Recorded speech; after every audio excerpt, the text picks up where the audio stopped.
Ya Allah ya Rabb, manusia teh ieu teh keur pilu ku nafsu syahwat. Geus kumaha kahayaangna bae manusia. Nagara teh kieu geuning kaayaanana. Kaula teh diangkat jadi ulama ku Gusti teh.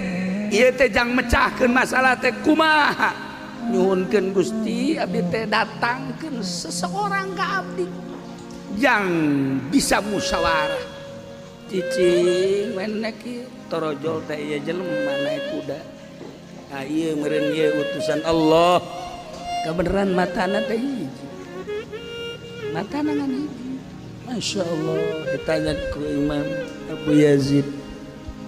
Bucek Imam Abu Yazid bananta anjeun sa. Ai kula teh ieu teh dipanggil ku maneh teh ya.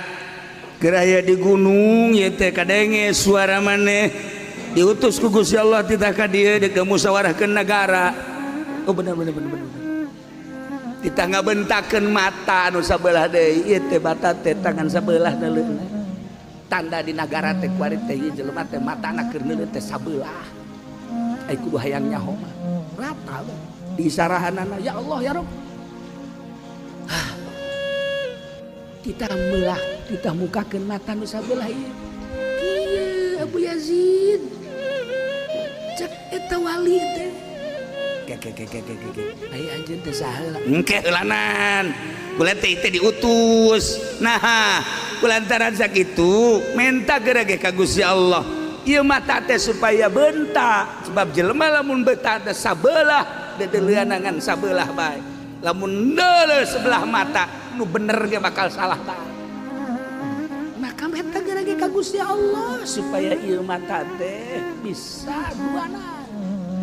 Minta munajat Abu Yazid Al-Bustami ka Gusti Allah ya Allah ya Rabb bukakeun mata abdi bukakeun mata hati abdi bukakeun mata hati umat-umat Gusti bukakeun mata hati jelema-jelema Gusti abdi apal bahwa Gusti teh nyieun sorga abdi apal Gusti teh nyieun neraka geus aya keputusan Gusti nu bakal ka sorga jeung ka neraka teh tetapi kewajaran abdi sebagai hamba Gusti ngadoa ka Gusti nyuhunkeun supaya jelema teh saralamet we Gusti kabeh wali mah doana Gusti eueuh nu ngadoakeun silaka kabeh salamet urang jeung peuting teh ka sahabat salamet bae boro-boro nu bener nu salah ge didoakeun salamet bae loba jelema nu salah didoakeun salamet jadi wali ku wali mah kos kitu mantep jadi wali mah sebenarnya mah lain cara Habib Wartadi lain asal ngadeuketan wali engke ge bau